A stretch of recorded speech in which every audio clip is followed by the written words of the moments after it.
My name is Greg Eifler. I'm the tech coach for the Northwest region this year, and this will be a short tutorial on how to use Screencastify to capture what's going on your computer and build tutorials kind of like this one. So you can see that I typed in Screencastify into the address bar, the search bar, and so it's really easy to look up. You might have noticed that this button changed to already installed because I already have Screencastify already installed.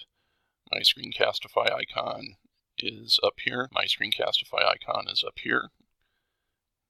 You can see it right there. And so this will be like the dialog box that we're going to show. You can either screencast off of a specific browser tab, your entire desktop, which is what I normally do, or your webcam. I've embedded my webcam down here with a different tool. Most people don't like to show themselves on screencasts. Just wanted to make it more personal. I'm going to click on my icon for Screencastify. This is obviously the free version up here. You have your settings. You can go to your recordings that you already have made. You have different options. You can sign out of your account and get to a different one. I'm not going to do any of that right now.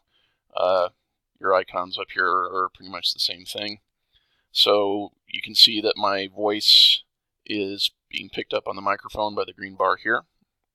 I've selected desktop. I'm not embedding my webcam for the Screencastify version.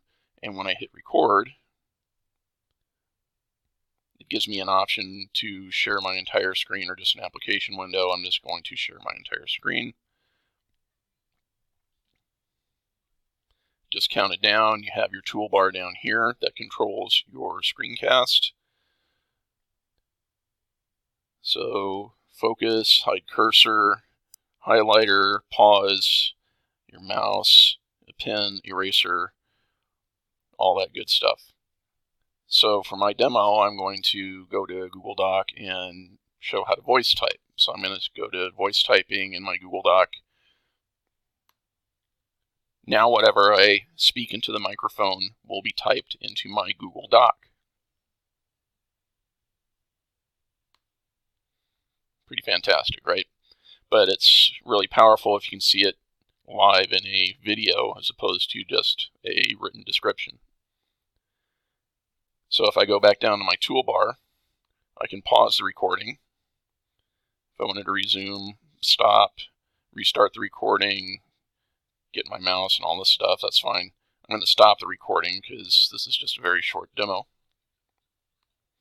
And you can hear that the video immediately begins playing.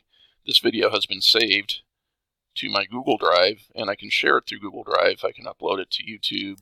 But if I'm submitting this for an assignment, then I can just either use the link or go to my drive and upload the video directly from the drive into Classroom, for example, that sort of thing. Usually links work better for videos, I believe. And there's a very quick tutorial on how to make your own screencasts.